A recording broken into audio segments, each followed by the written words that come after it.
जी अस्सलाम वालेकुम। कैफ 6 आज के लेक्चर आगाज़ करते हैं। Lecture number 63। आज के लेक्चर में हम कैश बजट प्रिपेयर करना सीखेंगे। कैश बजट कंपैरेटिवली बहुत आसान है क्योंकि इसमें जो ज़्यादातर कैलकुलेशन यूज़ होती हैं वो आप ऑलरेडी सीख चुके हैं। लेकिन उससे पहले फाल्कन वाला क्वेश्चन आपने अटेम्प्ट किया है क्वेश्चन, बाकी सारा क्वेश्चन हमने कल कर लिया था। क्लोजिंग स्टॉक फिनिश गुड की वैल्यूएशन रह गई थी, ठीक है, वो मैंने आपसे कहा था आप कर लेंगे और आपने कमेंट भी किया था कर लेंगे। उसमें सिर्फ स्टूडेंट ने क्वेश्चन पूछा है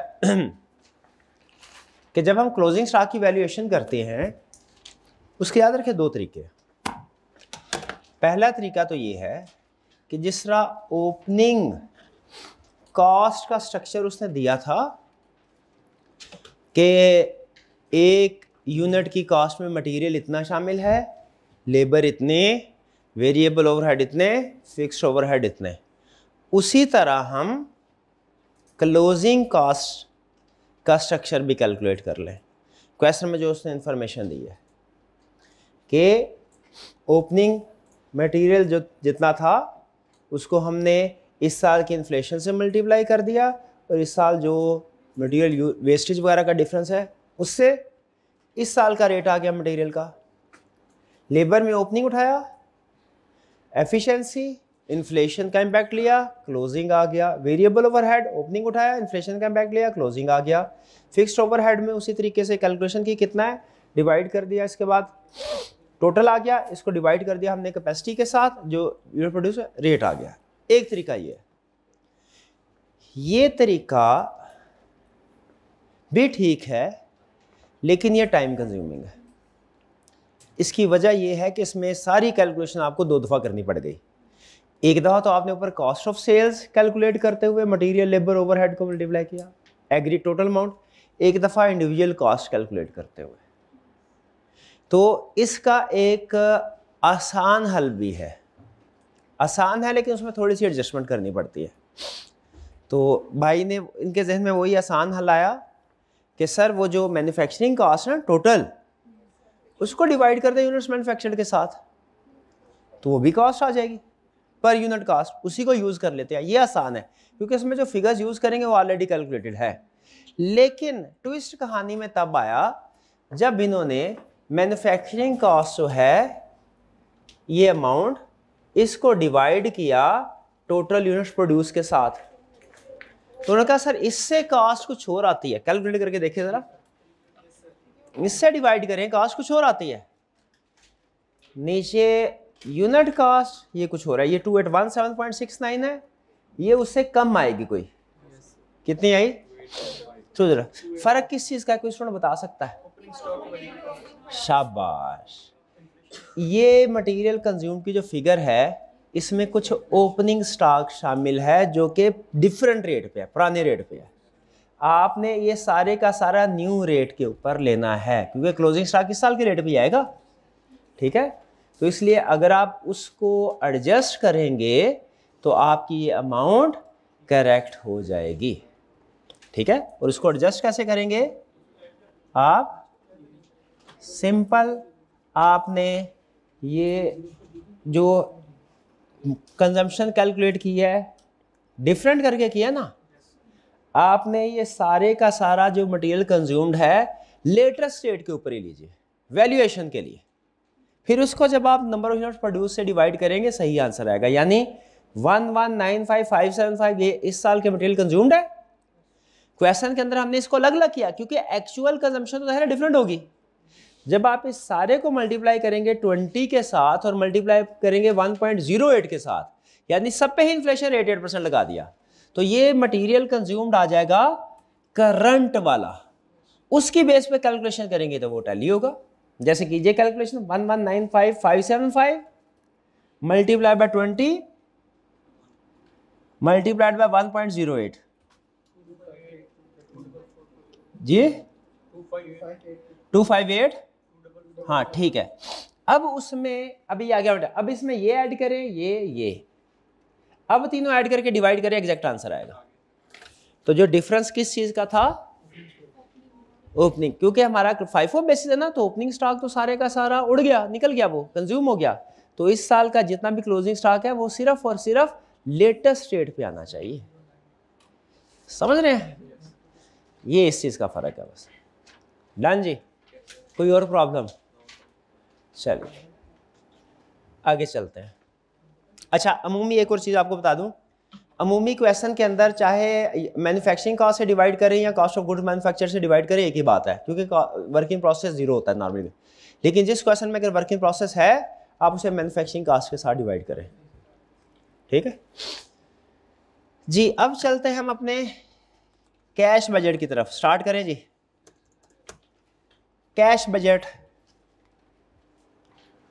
इजी है, ठीक है, दो रीजंस की वजह से। नंबर 1, इसमें जो कंसेप्ट टेस्ट होंगे वो आप प्रॉफिट एंड लॉस बजट में पहले कवर कुछ कंसेप्ट उधर कर चुके हैं, और एडवांस क्वेश्चन में जो कंसेप्ट आएंगे वो आप वर्किंग कैपिटल मैनेजमेंट में कर चुके हैं, तो इसमें कोई प्रॉब्लम। लेकिन बहरहाल देखते हैं फिर भी। कैश बजट है, अभी तक हमने क्या सीखा? प्रॉफिट एंड लॉस बजट बनाना सीख लिया। कैश बजट की तरफ आए। कैश बजट में दो चीजें हैं, cash received, cash payment. Cash received अमूमी तौर पे सिर्फ एक ही लाइन आइटम होगी, और वो कौन सी होगी?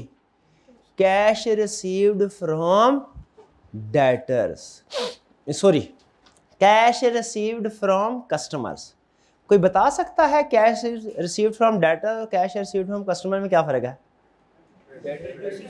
हाँ जी, डेटर सिर्फ क्रेडिट सेल, और जब हम कहते हैं कैश रिसीव्ड फ्रॉम कस्टमर, तो में कैश सेल भी तो होगी, तो कुछ कैश सेल होगी कुछ क्रेडिट सेल होगी। ठीक है जी? तो कैश रिसीव्ड वाला जो सेक्शन आएगा कैश बजट में, दो सेक्शन हो गए, कैश रिसीव्ड वाला है, कैश पेमेंट वाला। कैश रिसीव्ड वाले में एक आएगा cash received from cash sales, और एक आएगा cash received from debtors. Cash received payment वाली साइड पे इसी तरह दो चीजें होंगी, एक पेमेंट फॉर कैश परचेजेस और दूसरा पेमेंट टू क्रेडिटर। लेकिन इसके अलावा कुछ मजीद चीजें भी होगी, पेमेंट फॉर एक्सपेंसेस। ठीक है? वो सब सारे एक्सपेंसेस का एक ही तरह का ट्रीटमेंट है। ठीक है? सारे एक्सपेंसेस का एक है। बस एक चीज का आपने ध्यान रखना है, कैश बजट है, नॉन कैश एक्सपेंस नहीं आना चाहिए, तो बस इसका ध्यान रखना है आपने। अब जरा देखते हैं इसमें किस तरह के वो हमसे क्वेश्चन पूछ सकता है। जरा गौर से सुनिएगा। कह रहा है इफ वी आर गिवन, और कैश बजट आपको मैंने बताया था अमूमी तौर पे, हमेशा नहीं लेकिन अमूमी तौर पे कैश बजट मंथ वाइज होता है, और profit loss budget normally annual होता है। हार्ड एंड फास्ट रूल नहीं है नॉर्मली। तो ये चूंकि cash budget normally month wise होता है, तो क्या होगा? आपको मंथ वाइज सेल दी गई होगी। क्या दिया होगा? मंथ वाइज सेल्स दी गई होगी, और रिकवरी पॉलिसी दी गई होगी। ठीक है? रिकवरी पॉलिसी का मतलब क्या है कि कैश टोटल सेल में से कैश सेल्स कितनी है, क्रेडिट सेल कितनी है, और क्रेडिट सेल का कितने % आप इस मंथ में रिकवर कर लेते हैं, कितने % नेक्स्ट मंथ में। ठीक है? We can calculate cash received from debtor. If we are given month-wise sales and recovery policy, we can calculate cash received from debtor. Recovery policy could be either in percentage or in days. कैसे? जैसे फर्ज कीजिए उसने बोला कि credit से total sales जो है ये है जनवरी का मंथ, ये है फरवरी, ये है मार्च। उसने कहा जनवरी में जो सेल्स है ना, सेल्स वो है फर्ज कीजिए 100, और हम नीचे बना रहे हैं कैश बजट। ये प्रॉफिट लॉस बजट हुआ, सेल्स, कॉस्ट ऑफ सेल्स। अच्छा याद रखिएगा, कैश बजट बनाने के लिए ज़रूरी है आप सेल्स और कॉस्ट ऑफ सेल्स का बजट भी बनाएं। कैश बजट बना, आप मुझे बता सकते हैं, जस्टिफाई कर सकते हैं क्यों ज़रूरी है? ये एसी ऑफ कर दीजिएगा इधर फुल हो रहा है। हाँ जी, क्योंकि जब तक आपके पास सेल्स नहीं है cash received from debtors calculate नहीं हो सकता। क्रेडिट सेल पता चलेंगी तो फिर ही कैश रिसीव्ड फ्रॉम डेटर्स हो। और जब तक परचेजेस मालूम नहीं है कैश पे टू क्रेडिटर्स भी कैलकुलेट नहीं हो सकता। इसीलिए क्वेश्चन के अंदर हमेशा कैश बजट वाले क्वेश्चन में पहले आपने प्रॉफिट, इसीलिए हमने पहले प्रॉफिट लॉस बजट बनाना सीखा, कैश बजट नहीं सीखा। डन। अच्छा, यहां पे वो क्या कहता है, कहता है नीचे उसने रिकवरी पॉलिसी दी है। रिकवरी पॉलिसी क्या है, कह रहा है 20% कैश सेल्स है, रिमेनिंग में से 80% आफ्टर 1 मंथ, 15% आफ्टर 2 मंथ्स। इसको शो करवाएं। कैसे करवाएंगे? सबसे पहले 100 है, 20% कैश सेल्स है, इसका मतलब है 20% तो सेम मंथ में आएगा, तो ये आएगा कैश सेल्स कितना 20। ये क्लियर? अब क्या आएगा, cash from debtors, credit sales यानी। अब ये उसने टोटल का 80 और 50 नहीं दिया, नोट कीजिए, रिमेनिंग का दिया है। शाबाश, 80% का। तो 80 का 80% आफ्टर 1 मंथ से क्या मुराद है, अगर जनवरी में सेल हुई है फरवरी में, यानी 1 जनवरी का 1 फरवरी में, 2 जनवरी का 2 फरवरी, 3 जनवरी का 3 फरवरी, 10 जनवरी का 10 फरवरी, 20 जनवरी का 20 फरवरी। तो जनवरी के यानी जितनी सेल हुई है वो उसकी कलेक्शन क्या होगी। हम इसमें अज्यूम करते हैं हर मंथ 30 डेज का है, इवन फरवरी भी 30 डेज का, जनवरी भी 30 डेज का, सिंपलिसिटी करिए। तो आफ्टर 1 मंथ का मतलब क्या है कि क्रेडिट सेल इस साल इस महीने कुछ नहीं होनी। आफ्टर 1 मंथ कितनी होनी है, 80%। कितना हो गया, 80 का 80%, 64। शाबाश। 80 कैसे है, 100 minus cash cell, credit sale आए 80 और 80 का 84 ही आ गया 64। कैसे 64 आया, 100 माइनस 20 का 80%। नेक्स्ट, ये कैसे आया, ये है आफ्टर 2 मंथ। आफ्टर 2 मंथ का मतलब क्या, मार्च में 100 माइनस 20 का 15%, ये कितना आया 12। क्लियर? अब यहाँ पे रिमेनिंग की बात समझ आ गई। अब यहाँ पे एक और क्वेश्चन सोचने वाला है। रिमेनिंग का 80% काउंट फॉर हो गया, रिमेनिंग का 15% काउंट फॉर हो गया, 5% क्या है, 5% बैड डेट है। क्या उससे हम शो करवाएंगे कहीं पे, उसे कहीं शो नहीं करवाएंगे क्योंकि bad debt non cash item है। क्लियर हुआ? तो ये है कैश बजट जब उसने आपको परसेंटेजेस दी हों।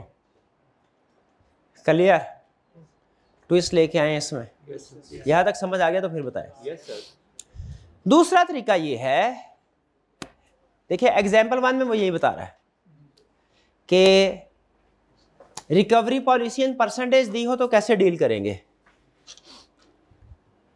कह रहा है example 60% are collected in first month after sale, remaining in second month after sale. मतलब क्या हुआ, जिस महीने की क्रेडिट सेल है, जनवरी में अगर क्रेडिट सेल हुई है तो 60% कब होगा, फरवरी में। अच्छा, स्टूडेंट कहते हैं sir first month after cell का मतलब है कि जनवरी से ही कलेक्शन शुरू हो जाएगी। नहीं, 1 मंथ आफ्टर सेल, सेल के 1 मंथ बाद है इसका ट्रांसलेशन, सेल के 1 मंथ। तो अगर जनवरी में क्रेडिट सेल हुई है तो कैसे शो करवाएंगे,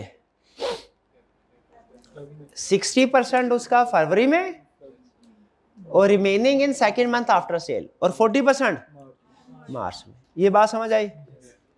फिर एक और सिचुएशन क्या दे सकता है, कहेगा जनवरी में इतनी क्रेडिट सेल हुई है, 20% of sale is in cash, 60% of debtors are collected in first month after sale, remaining in second month after sale. क्या मतलब, टोटल 100 अगर sales, 20% cash sale same month में आ जाएगी।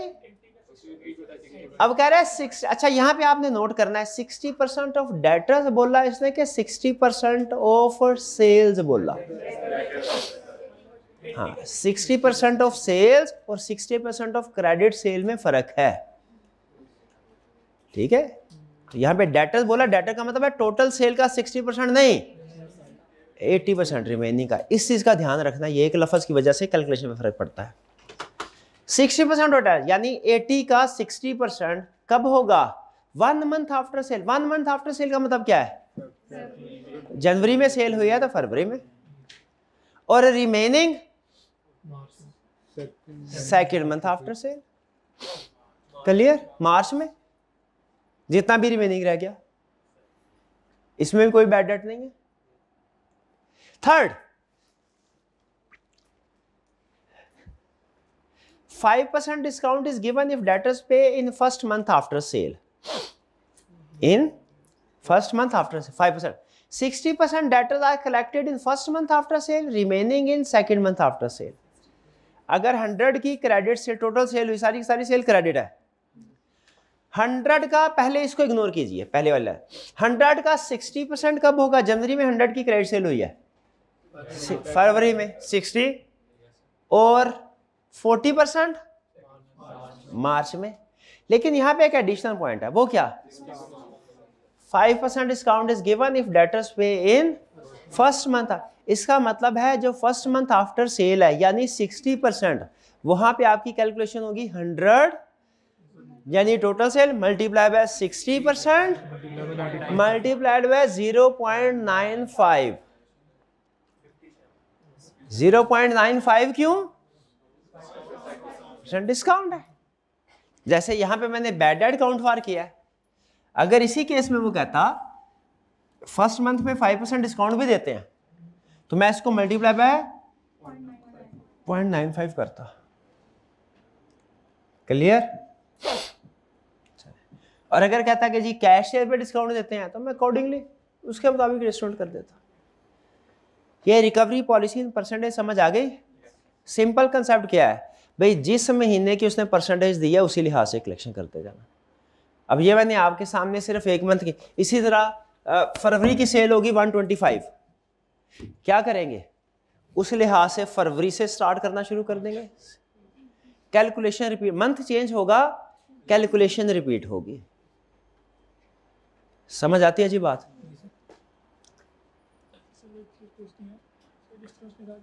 डिस्काउंट एक डेटर पे इन फर्स्ट आफ्टर सेल, इसमें आपने किस असम्पशन लिए कि उसने फुल का नहीं 5% दिया, इसमें ये फुल का नहीं 5, नहीं मैं नहीं मेरे भाई, मैंने इसलिए कहा ये कैसे पता चला कि जो 5% डिस्काउंट है, क्वेश्चन इनका ये है, ये कैसे पता चला 5% डिस्काउंट है, ये टोटल सेल्स का नहीं है, सिर्फ फर्स्ट मंथ वाले का। उसने क्लियरली बताया हुआ है 5% discount is given if debtors. Debtors का मतलब क्या है, क्रेडिट सेल वाले। कैश वाले को तो डेटर हम कहते ही नहीं है, ठीक है। और फिर ये कैसे पता चला कि फर्स्ट मंथ आफ्टर सेल वालों को डिस्काउंट देना है, सेकंड वालों को नहीं देना, बताया होगा क्वेश्चन के अंदर। याद रखें बजटिंग में इंफॉर्मेशन हर गिवन होगी, ठीक है। इसमें बजटिंग में बल्कि यही मसला होता है, वो ज्यादा इंफॉर्मेशन दे देता है, एनालिसिस करना थोड़ा सा हमारे लिए मुश्किल होता है। Example 1 clear? Example 2, recovery policy in days. जब वो आपको डेज में बताता है, क्रेडिट पीरियड जिसे आप बोलते हैं, क्रेडिट पीरियड दे देगा। अगर वो आपसे कहे क्रेडिट पीरियड इज 30 डेज, तो इसका मतलब क्या है, जो क्रेडिट सेल जनवरी में हुई उसकी कलेक्शन कब होगी, फरवरी में, डेट इररिलेवेंट मेरे भाई, हम मंथ वाइज बजटिंग बनाते हैं, डेट वाइज नहीं बनाते प्यारे भाई। मेरे भाई हमारी अजम्पशन ये मैंने पहले बताया, हर महीने के 30 डेज है। तो अगर 30 डेज है, 1 जनवरी की सेल 1 फरवरी को होगी, 2 जनवरी की सेल 2 फरवरी को होगी, वो यानी इन शॉर्ट एक एक दिन करके आप कंपेयर कर लें, पूरी जनवरी की सेल पूरी फरवरी में कलेक्ट हो जाएगी। 30 डेज क्रेडिट पीरियड का मतलब क्या है कि जनवरी की सेल फरवरी में रिसीव होगी, क्रेडिट सेल फरवरी की क्रेडिट सेल मार्च में रिसीव होगी, और मार्च की क्रेडिट सेल अप्रैल में होगी। ये बात समझ आई? और अगर कहे क्रेडिट पीरियड 60 डेज है, जनवरी की सेल मार्च में होगी, फरवरी की सेल अप्रैल में होगी, मार्च की सेल क्रेडिट सेल कलेक्शन मई में होगी। और अगर 90 डेज हो, जनवरी की सेल जनवरी फरवरी मार्च अप्रैल में होगी, फरवरी की सेल मई में होगी, फरवरी मार्च अप्रैल मई में, तीसरे में। 3 बेस समझ आ रहा है? 30 डेज क्रेडिट का period very next month, 60 days credit period का मतलब उससे अगले मंथ, नॉर्मली 60 डेज तक ही रहता है। क्लियर? अब मैं सोच रहा हूं अगला पॉइंट आपको समझाऊं कि ना समझाऊं। Credit period is 45 days. अभी तक समझ आ रही है? फिर आने देते हैं। अच्छा, इसको फरवरी के बजाय जनवरी कर लें किताब में अपनी।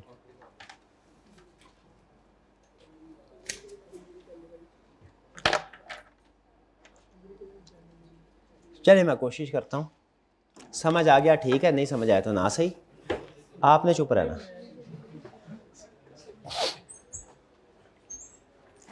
अगर क्रेडिट पीरियड 30 डेज हो, जनवरी की सेल कब रिसीव होगी? क्रेडिट सेल की कलेक्शन फरवरी, फरवरी की क्रेडिट सेल की कलेक्शन मार्च में। इसमें कोई प्रॉब्लम? अगर क्रेडिट पीरियड 60 डेज हो, जनवरी की क्रेडिट सेल कब कलेक्ट होगी? मार्च में। फरवरी की क्रेडिट सेल, कोई प्रॉब्लम? अब सवाल ये है, अगर क्रेडिट पीरियड 45 डेज हो तो आप इस गलत नतीजे पे पहुंचेंगे कि जनवरी की क्रेडिट सेल मार्च के फर्स्ट हाफ में कलेक्ट होगी। कितने स्टूडेंट का ख्याल है, अगर क्रेडिट पीरियड 45 डेज है, क्रेडिट पीरियड 45 डेज है, तो जनवरी के महीने की क्रेडिट सेल फरवरी क्या मार्च के फर्स्ट हाफ में होगी? किसी का नहीं ख्याल? क्यों? 45 जनवरी की क्रेडिट सेल है तो 45 गिनेंगे तो फरवरी के 30 गए, और मार्च के 15-45 तो मार्च के फर्स्ट हाफ में बनते हैं। हाँ जी, इसमें यही पॉइंट है।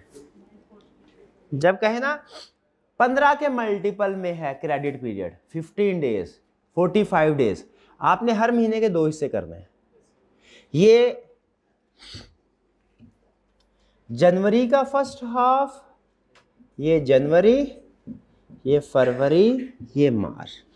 देखिए अगर तो क्रेडिट पीरियड 30 डेज है ना, तो जनवरी की क्रेडिट सेल की कलेक्शन फरवरी में, फरवरी की क्रेडिट सेल की कलेक्शन मार्च में, अगर 30 हो। अगर 60 डेज हो, जनवरी की मार्च में। 45 डेज हो तो क्या होगा, जरा गौर से सुनिएगा। 45 डेज का मतलब है जनवरी के शुरू के 15 दिन की कलेक्शन फरवरी के सेकेंड हाफ में होगी। जनवरी का फर्स्ट हाफ कलेक्ट होगा, ये ए है, ये बी है। ए की कलेक्शन होगी फरवरी के सेकेंड हाफ में, और बी की कलेक्शन होगी मार्च के फर्स्ट हाफ में। ये समझ आया कि नहीं? क्योंकि 45 डेज हमने पूरा महीना ख़त्म होने के बाद नहीं कितने शुरू करने। क्या आपने पहले को हाफ मंथ में कोई सेल नहीं की होगी? जो पहले आपने सेल की होगी उसकी कलेक्शन इधर आएगी। इसका मतलब है जब कभी क्रेडिट पीरियड 45 डेज आए, 15 डेज आए, 75 डेज आए, आपने हर महीने के 2 हिस्से कर लेने हैं। आधी सेल अलग शो करवानी है, आधी सेल अलग शो करवानी है। जैसे इस केस में अगर वो कहता क्रेडिट सेल है 100, क्रेडिट पीरियड है 45 डेज, क्रेडिट पीरियड क्या है 45 डेज। अब इसकी कलेक्शन कैसे होगी? आपने इसको 2 हिस्सों में डिवाइड करना है हर महीने को। ये सेल्स पूरे महीने की है, इसका मतलब है इसकी जो आधी सेल है जनवरी के महीने की, जो पहले हाफ की 50, वो कब कलेक्ट होगी? फरवरी के सेकेंड हाफ में, 16 से 30 के दरमियान में। और जो सेकेंड हाफ, जनवरी के सेकेंड हाफ का 50 सेल है, ये है एक मुश्किल कंसेप्ट कैश बजट में। जब क्रेडिट पीरियड 15 के मल्टीपल्स में हो, 15, 45, 75 ऐसे। जब क्रेडिट पीरियड 30 डेज, 60 डेज हो ना, 90 डेज, वो आसान है, आपने सिर्फ मंथ वाइज जाना है। लेकिन जब क्रेडिट पीरियड 15 के मल्टीपल में हो ना, तो उसका मतलब है आपने आधा आधा मंथ वाइज चलना, पूरा मंथ वाइज। जी हाँ, डेट वाइज कर ले, डेट वाइज नहीं, first half second half wise देखेंगे। हाँ जी बिल्कुल, 30 जनवरी को जो सेल हो रही है वो सेकेंड हाफ होगा, वो इसका मतलब है फरवरी मार्च के फर्स्ट हाफ में कलेक्ट होगी।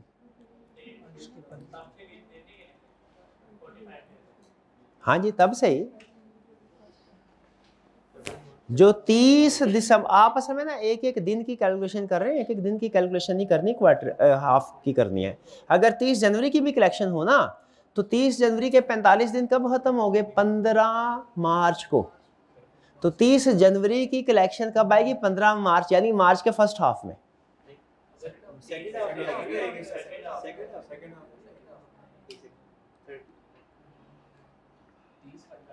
मैं इसीलिए कह रहा हूं दिनों में ना जाए, आप एक एक दिन का हिसाब रखेंगे, गलती पे कर लेंगे। 45 डेज क्रेडिट पीरियड है, 30 दिसंबर। अच्छा वैसे 30 आपने जनवरी बोला क्यों है? 28-25 जनवरी भी तो कह सकते थे। चलें कोई बात नहीं, कंसेप्ट मुश्किल करने का शौक है, कोई बात नहीं। 30 जनवरी को क्रेडिट सेल की, 30 जनवरी को पहला दिन, फरवरी के 30 दिन कितने हो गए यार? 28 हो गया। ये ऐसे करेंगे फिर बजटिंग नहीं हो पाएगी। फरवरी ऐसे करेंगे फिर बजटिंग मुश्किल है। फरवरी के 28 दिन होते हैं यार। बजटिंग में अजम्पशन होती है मेरे भाई, इन्वेस्टमेंट अप्रेजल में भी अजम्पशन थी 360 डेज। हालांकि किसी साल में 360 डेज नहीं होते, मेरी ज़िंदगी में नहीं कभी ऐसा, लेकिन बजटिंग में हम एज्यूम करते हैं। फरवरी के भी एक्चुअली नॉर्मली 28 दिन होते हैं, लेकिन बजटिंग में हम एज्यूम करते हैं सिंप्लिसिटी ऑफ कैलकुलेशन के लिए 30 डेज होंगे। ठीक है जी। अच्छा अब आते हैं कैश पेड।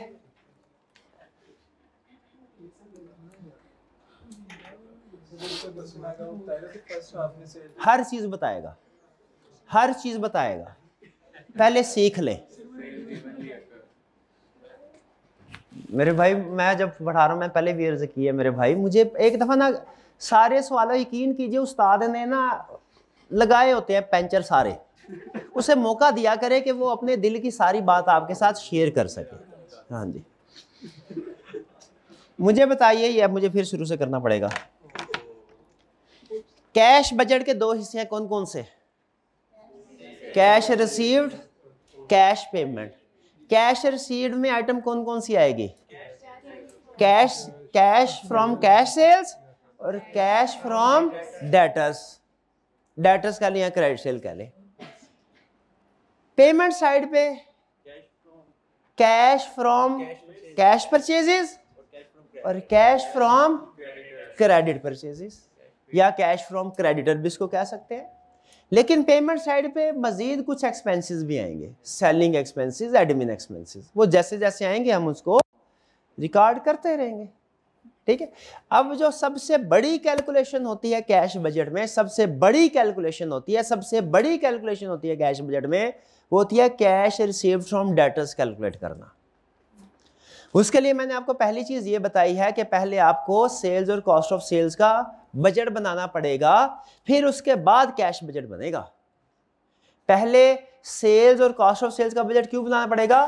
क्योंकि सेल्स से ही पता चलेगा कि डेटर्स कितने हैं, डेटर्स कितने पता चलेगा तो cash received from debtor calculate होगा। कॉस्ट ऑफ सेल्स बजट बनाने से पता चलेगा कि परचेजेस कितनी है, पता चलेगा तो cash from purchases, cash paid for purchases या cash paid to creditor calculate होगा। तो डेटर्स की फिगर के लिए सेल होना जरूरी है, क्रेडिटर की फिगर के लिए परचेजेस होना जरूरी है, इसलिए पहले sales and cost of sales budget, फिर उसके बाद कैश रिसीव्ड और कैश पेड का बजट। क्लियर?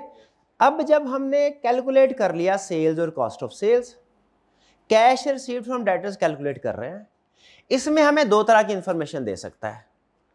या तो वो हमें रिकवरी पॉलिसी जो देगा ना, रिकवरी पॉलिसी का मतलब है कि सेल्स कैसे रिकवर होगी, कैश कैसे रिकवर होगा जो हमने सेल किया है, या तो वो परसेंटेज में आपको फिगर्स देगा या डेज में देगा। परसेंटेज में जब फिगर्स देगा तो वो बताएगा कि जनवरी के महीने की सेल है ना, इसका 60% सेम मंथ में या अगले मंथ में, 30% उससे अगले मंथ में, 10% उससे अगले मंथ में, इस तरीके से देगा। 60-30-10 या कहेगा 40-30-20, 50-30-20। तो जैसे जैसे वो परसेंटेज बता दे हमने वैसे वैसे उसकी कलेक्शन करते रहना। ठीक है। समटाइम इसमें वो जो रिकवरी पॉलिसी है वो डेज में भी बता देता है कि क्रेडिट पीरियड इज 30 डेज। इसका मतलब क्या है? क्रेडिट पीरियड इज 30 डेज का मतलब है credit sale of January will be collected in February और credit sale of February will be collected in March. ठीक है जी, 30 डेज का मतलब। और जब कहे क्रेडिट पीरियड इज 45 डेज, इसका मतलब क्या है? जनवरी का फर्स्ट हाफ फरवरी के सेकंड हाफ में कलेक्ट होगा, जनवरी का सेकंड हाफ मार्च के फर्स्ट हाफ में कैलकुलेट होगा। ठीक है। लेकिन रिकॉल करवा दूं आपको, वर्किंग कैपिटल का टॉपिक जो हमने किया है तो इसमें हमने ये सीखा हुआ है, अगर हमें कोई रेशियो वो डेज में बता दे हम उससे क्लोजिंग बैलेंस कैलकुलेट कर सकते हैं। तो अगर आपके पास सेल्स की फिगर मौजूद है ऑलरेडी, अगर उसने आपको क्रेडिट पीरियड 30 डेज बताया है तो आप डेटर टर्नओवर रेशियो की मदद से अगर जरूरत पड़ी डेटर्स का बैलेंस कैलकुलेट कर सकते हैं। ऐसा ही है। चलिए, सेम कंसेप्ट क्रेडिटर का है। कैश पेड फॉर परचेजेस, आपको परचेजेस देगा हर महीने की जो हमने कैलकुलेट कर ली होंगी, खुद से दे दी तो अच्छी बात, नहीं भी दी तो हमने कैलकुलेट कर ली होगी कॉस्ट ऑफ सेल्स में। फिर कहेगा परचेजेस की पेमेंट पॉलिसी क्या है, अगेन उसी तरह बताएगा। परचेजेस में कैश सेल्स इतनी है, परचेजेस में कैश परचेजेस इतनी है, क्रेडिट परचेजेस इतनी। कैश परचेजेस सेम मंथ में, क्रेडिट परचेजेस बताएगा 1 मंथ आफ्टर परचेज या 2 month after purchase. 1 month after purchase बोला तो जिस महीने की क्रेडिट परचेज है उससे अगले महीने शो करवाएंगे, और 2 मंथ्स आफ्टर परचेज बोला तो परचेज है उसके 2 माह बाद, यानी जनवरी की है तो फरवरी मार्च में, जनवरी की है तो मार्च में। ठीक है। 1 महीने का मतलब नेक्स्ट मंथ में, और 2 महीने का मतलब उससे अगले महीने। ये है हमारा बजट। बाकी कैश पेड फॉर एक्सपेंसेस ये तो इजी है, वो कहता है सिंपल पोर्शनमेंट होगी कि ये एक्सपेंस है, सेम मंथ में पे कर दिया तो सारे का सेम मंथ में, अगले मंथ में पे किया तो अगले मंथ में आ जाएगा, 50-50 किया तो 50-50 हो जाएगा। ठीक। अब ज़रा इसका हम करते हैं एक क्वेश्चन, ये मिनी क्वेश्चन, बड़े क्वेश्चन का 50% है, इसमें और एडजस्टमेंट भी थी लेकिन मैं सिर्फ कैश बजट वाली आपके सामने रखी है। स्टार्ट करें, मैं भी स्टार्ट करता हूं, आपने भी करना है, लेकिन मैं चाहता हूं पहले आपको मैं 10 मिनट दे दूं, आप इसको अटेम्प्ट कीजिए। हिंट बताता हूं, सबसे पहले देखें कैश बजट है कि प्रॉफिट लॉस बजट, ये देखें। फिर देखें मंथ वाइज बनाना है या ईयर वाइज बनाना है, और पहले सेल्स और कॉस्ट ऑफ सेल्स बजट बनाना है, फिर उसके बाद कैश रिसीव्ड और कैश पेड का बजट बनाना है। ये क्लियर? ये इतने हिंट्स काफ़ी हैं। स्टार्ट कीजिए जी, आपके पास टाइम है। ऑनलाइन वाले स्टूडेंट्स आप लोग भी प्रिपेयर कीजिए, पॉज कीजिएगा जी। उम्मीद है आपने क्वेश्चन कर लिया होगा। आइए इसको ज़रा मिलके देखते हैं किसको कैसे अटेम्प्ट करना है। कह रहा है zinc limited is engaged in trading business। सबसे पहले sorry requirement, calculate month wise cash received from debtors and cash paid to creditor for the quarter ending 31 मई 2020। पहली चीज, आपने कैश रिसीव्ड और कैश पेड रिक्वायर उसने क्वार्टर का किया हुआ है। क्वार्टर का मतलब 3 महीने, क्वार्टर एंडिंग मई 31 का मतलब रिक्वायरमेंट में है मार्च, अप्रैल और मई। आपने लेकिन इसको मंथ वाइज कैलकुलेट करना है, पूरे क्वार्टर की एक सिंगल फिगर नहीं कैलकुलेट करनी। कैसे करना है? Month wise. ये बात क्लियर हुई पहली चीज। दूसरी चीज, रिक्वायरमेंट में है 3 महीने, उसने डाटा दिया हुआ है उसने 1 2 3 4 5 6। बड़ा क्वेश्चन, क्या फॉर्मेट ड्रा करते हुए हम सिर्फ 3 महीने जो रिक्वायरमेंट के हैं उन्हीं के कॉलम ड्रा करें या के रिमेनिंग मंथ के कॉलम भी ड्रा करें? रिमेनिंग मंथ के कॉलम क्यों ड्रा करें? क्योंकि हो सकता है कोई इंफॉर्मेशन ऐसी हो जो फरवरी के महीने की है लेकिन मार्च से लिंक हो रही हो। मार्च के महीने की इंफॉर्मेशन हो सकता है अप्रैल में लिंक हो रही हो। जैसे अगर एक महीने की क्रेडिट सेल की कलेक्शन दूसरे महीने में हो रही है तो आपको प्रीवियस मंथ का भी सेल चाहिए होती है। इसीलिए असूल बना लीजिए कि रिक्वायरमेंट चाहे 3 महीने की या 4 महीने की क्यों ना हो, अगर डाटा उसने 6-7 महीनों का दिया हुआ है, आपने फॉर्मेट में सारा डाटा इनपुट करना है, सारी उसको कॉलम बनाने हैं हर मंथ के। क्यों? क्योंकि एक महीने की इंफॉर्मेशन हो सकता है अगले महीने से लिंक हो या अगले महीने की इंफॉर्मेशन प्रीवियस मंथ से लिंक हो। ये बात समझ आई?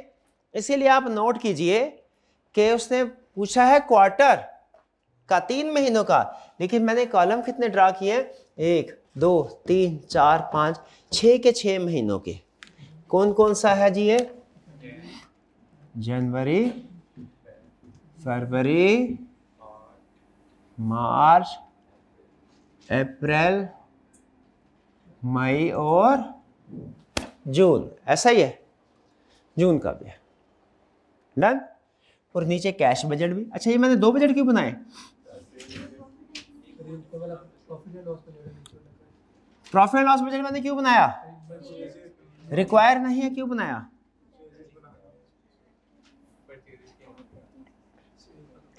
इसलिए कि जब तक सेल्स नहीं होगी cash received from debtors calculate नहीं कर सकते, जब तक परचेजेस नहीं होंगी cash paid to creditors calculate नहीं कर सकते। इसलिए कह रहा है zinc Limited is engage in trading business following. Trading business, इसका मतलब फॉर्मेट कौन सा हमारा होगा? ट्रेडिंग वाला। Following data has been extracted from GL's business plan for the year ended 30 September 2002। Sales है तो सब रुपीज इन 1000। सबसे पहले क्या करें? सेल्स को रिकॉर्ड कर लेते हैं, ऐसा ही है। सेल्स कितनी सेल्स? 85,000, 95,000, 55,000, 60,000, 65,000, 75,000। कोई प्रॉब्लम यहां तक? ये हमारी होगी सेल्स। ठीक, इसके बाद क्या करना है? Cost of sales less cost of sales. Cost of sales का फॉर्मूला क्या है? Opening stock add purchases minus closing stock is equal to cost of sales. यहां तक कोई problem? Cash sale is 20% of the total sale. ZL earns a gross profit of 25% of sales and uniformly maintains stocks at 80% of projected sales of the following month. अब ये information उसने क्यों दिया? ये gross profit GP ratio किस purpose के लिए होती है? स्टॉक लेवल किस पर्पस के? पॉलिसी किस? कॉस्ट ऑफ सेल्स के लिए। शाबाश। तो ZL earn gross profit of 25% of sales का मतलब क्या? कॉस्ट ऑफ सेल्स क्या होगी? 75% ऑफ सेल्स। तो कॉस्ट ऑफ सेल्स क्या हुई? Sales multiply by 0. एक दफा कैलकुलेशन लिख दी, काफी है। अब करवाते जाए, इस फिगर को 75% से मल्टीप्लाई करें। एक स्टूडेंट 63750 712, बाकी मैच करते हैं। 71250 41250 45,000 48750 75% इसका 56250 चेक पॉइंट। यहां तक देखिए कैलकुलेशन ठीक है भैया? कैलकुलेशन मैच हुई आपकी? ओके। क्लोजिंग स्टॉक की क्या पॉलिसी बनाई है? 80% of the projected sale of the following month. Again वही क्वेश्चन आ जाएगा। 80% ऑफ द प्रोजेक्टेड सेल का मतलब क्या है? 80% of cost of sales. Sales नहीं, कॉस्ट ऑफ सेल्स। क्यों कॉस्ट ऑफ सेल्स? क्यों? क्योंकि स्टॉक एट कॉस्ट ही मेंटेन होता है। तो जनवरी के महीने का क्लोजिंग स्टॉक क्या होगा? फरवरी के कॉस्ट ऑफ सेल्स का 80%। क्या है? 57,000। अब फरवरी के महीने का क्लोजिंग स्टॉक होगा मार्च की कॉस्ट ऑफ सेल्स का 80%, 33,000। मार्च का क्लोजिंग स्टॉक होगा अप्रैल की कॉस्ट ऑफ सेल्स का 80%, 36,000। अप्रैल का क्लोजिंग स्टॉक होगा मई की कॉस्ट ऑफ सेल्स का 80%, 39,000। मई का क्लोजिंग स्टॉक होगा जून की कॉस्ट ऑफ सेल्स का 80%, 45,000। ये कुछ पता है इसको जीरो या क्वेश्चन मार्क कर लें, आपकी मर्जी। Check point. कोई प्रॉब्लम? कोई प्रॉब्लम नहीं। अब ओपनिंग स्टॉक कैसे कैलकुलेट करें? जो इस महीने का क्लोजिंग स्टॉक है वो अगले महीने का ओपनिंग स्टॉक 57,000 33। एंड में एक प्रॉब्लम आएगी, लेकिन आपको पता है ना वो प्रॉब्लम क्या आएगी? कितने स्टूडेंट को पता है प्रॉब्लम क्या आएगी एंड में? क्या प्रॉब्लम आएगी आपको पता? जी, फर्स्ट मंथ। शाबाश। ये कैसे कैलकुलेट करेंगे? दिसंबर की क्लोजिंग स्टॉक जनवरी की कॉस्ट ऑफ सेल का 80% होगा, जो कितना है? हाँ, वही ओपनिंग होगा 51,000। ये कैलकुलेशन कितने स्टूडेंट्स को समझ आई? 51। शाबाश, बेहतर। मुझे बताइए कोई प्रॉब्लम? अब क्या करना है हमने? परचेजेस कैलकुलेट करने हैं, balancing figure, cost of sales add closing stock minus. Reverse जा रहे हैं ना, रिवर्स जा रहे हैं। कॉस्ट ऑफ सेल्स में ऐड करेंगे क्लोजिंग स्टॉक, माइनस करेंगे ओपनिंग स्टॉक। 69750 69750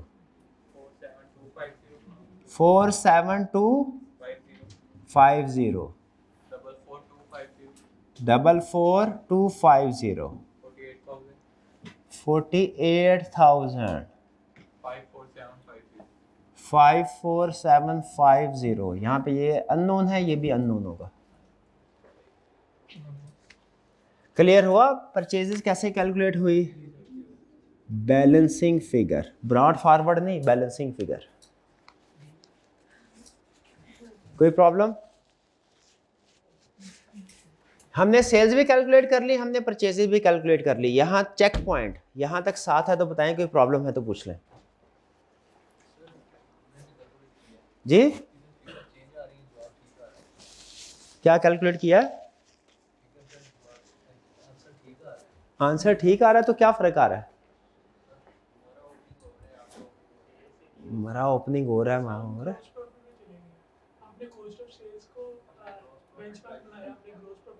यार मैंने पहले भी दरखास्त की है, जिस बच्चे का सवाल हो ना यार थोड़ी यार भाई इसको चुप करा लिया करें यार, मेहरबानी। वो भाई सवाल पूछ रहा है, उसके सवाल को हाईजैक ना करे। जी मेरे भाई पूछे। ग्रॉस प्रॉफिट क्यों कैलकुलेट किया? ग्रॉस प्रॉफिट तो हम कैलकुलेट करते ही नहीं है। चले कोई बात नहीं, आपने ग्रॉस प्रॉफिट कैलकुलेट किया, फिर सेल्स में से ग्रॉस प्रॉफिट माइनस किया, कॉस्ट ऑफ सेल्स आ गया, तो कॉस्ट ऑफ सेल्स यही आनी चाहिए। ओपनिंग चेंज है, क्लोजिंग भी चेंज। भाई इनकी कैलकुलेशन जरा देखिएगा क्या है। और किसी स्टूडेंट को प्रॉब्लम? चलिए नहीं बाद में देख लीजिएगा, अभी साथ साथ ये बाद में लेक्चर के बाद देख लीजिएगा। अब है कैश रिसीव्ड फ्रॉम डेटर। उसने बताया cash sale is 20% of the total sales. Cash sale क्या है? टोटल सेल्स का 20%। ठीक है, इसका मतलब है जो जनवरी के महीने की टोटल सेल्स है उसका 20% cash sales same day month, क्या सेम डे में वसूल हो जाता है। तो जो टोटल सेल है उसका कैश सेल्स सेम मंथ में आ जाएगा। और बाकी क्या होगा? बाकी वो ये बता रहा है 60% of the debtors collected in the 60% of sales नहीं बोला, debtors are collected in the first month subsequent to sale, whereas the remaining debtors are collected in the second month following sale. Remaining कितने हुए? जो भी remaining 40% है। Clear? तो इसका मतलब ये हुआ 20% ऑफ टोटल से कैश रिसीव्ड, ये हम लिख लेंगे। अच्छा अब यहां पे एक काम, ये मंथ वाइज है, बजट बना रहे हैं। यहां पे चूंकि सेल्स हमें मंथ वाइज होगी तो बेहतर है यहां पे आप मंथ इधर भी लिख दीजिए, जनवरी, फरवरी, मार्च, अप्रैल, मई, जून। यहां पे भी हॉरिजेंटल लिखा बट क्यों? ताकि आपकी अलाइनमेंट हो जाए। जैसे अब जनवरी के महीने की सेल कितनी है? 85,000। इसमें से कितना जनवरी के महीने में ही कलेक्ट हो जाएगा?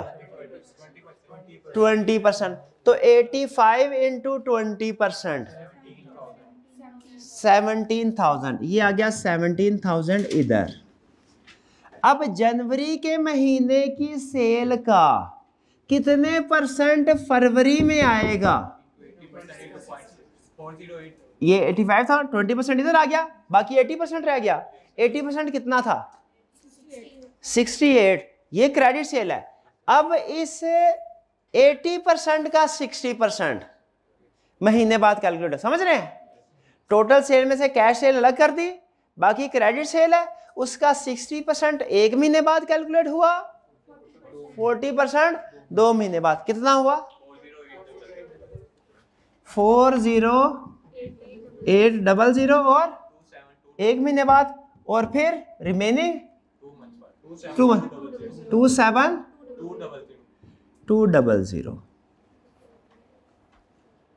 Check point. और ये आखिरी चेक पॉइंट समझिए इसको, क्योंकि बाकी कैलकुलेशन रिपीट होंगी। Sir clear? Sir cash period सी रेलेवेंट नहीं बना सकते, ये रेलेवेंट नहीं बना सकते कैश पीरियड सी 3 माह का, मार्च से लेकर मई तक। आप कह रहे हैं कि सिर्फ मार्च से लेके मई तक का कैश बजट, यानी सिर्फ 3 कॉलम रखें? Not recommended.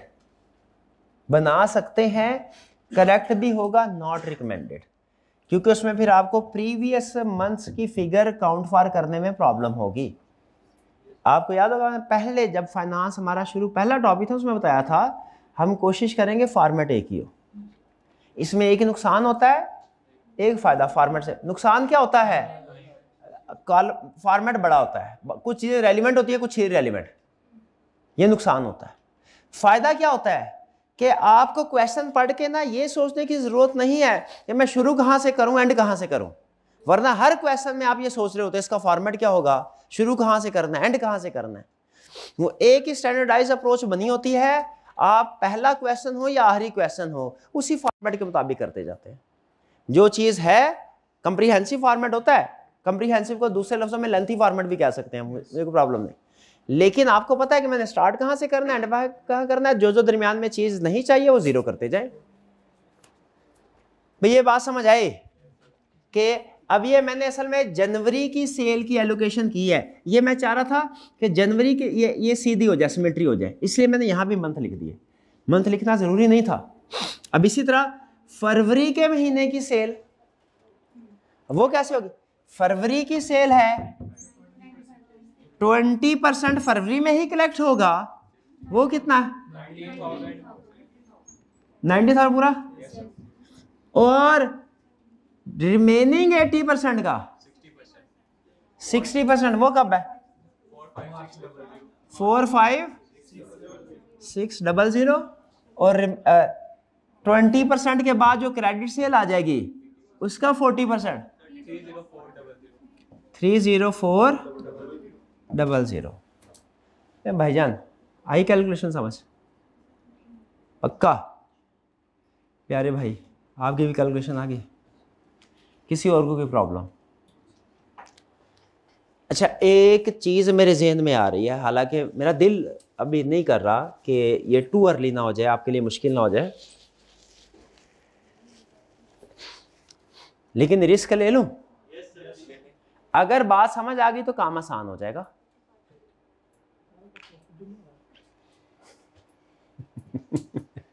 बात समझ आ गई तो काम आसान हो जाएगा, ना समझ आई तो कोई बात नहीं, वो तो पहले ही नहीं समझ आई।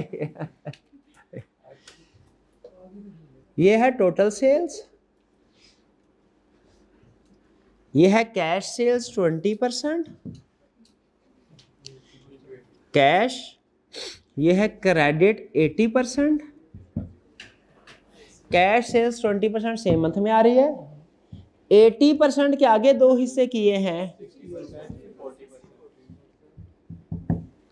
हम अभी क्या कर रहे हैं, टोटल सेल्स का 20% सेम मंथ में, टोटल सेल्स का 80% कैलकुलेट करते हैं, उसको 60% से मल्टीप्लाई करते हैं अगले मंथ में, टोटल सेल्स का 80% कैलकुलेट करते हैं, 40% कैलकुलेट करते हैं उससे अगले मंथ में।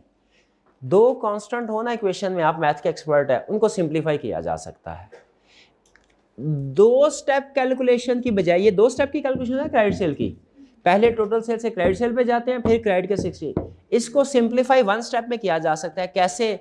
टोटल सेल का 20% सेम मंथ में है, टोटल सेल्स का 80 का 60, 8 का 48, टोटल सेल का 48% अगले मंथ में है, और 800 का 32, टोटल सेल का 32% उससे अगले मंथ में है। यानी टू स्टेप कैलकुलेशन की बजाय आप सिंपल जनवरी के महीने की टोटल सेल का 20% जनवरी में ले, टोटल सेल का ही 48% फरवरी में ले, टोटल सेल का ही 32% मार्च में ले।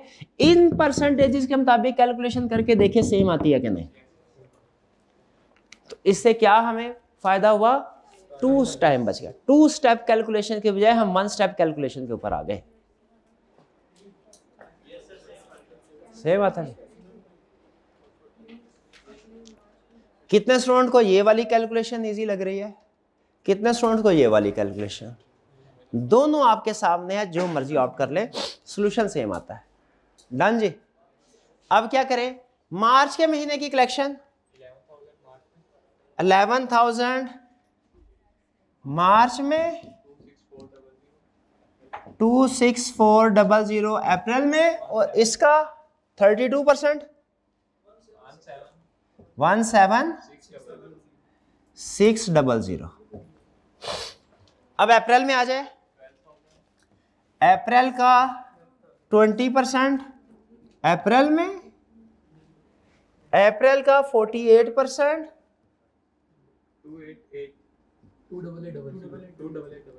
00, और अप्रैल का रिमेनिंग 32%। क्लियर? मई में 13,000, 20% इधर आ गया, 48%, 31200, और जून में 20%, 15,000।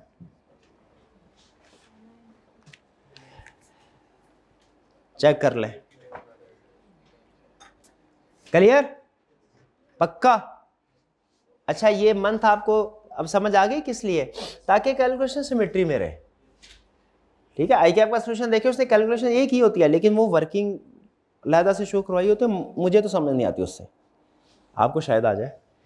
ये मुझे क्लियर? अच्छा, इसको सम करना जरूरी नहीं है, इन तीनों को टोटल करके इधर लिखना जरूरी नहीं है, बस ये शो करवा दिया आपने, काफी है।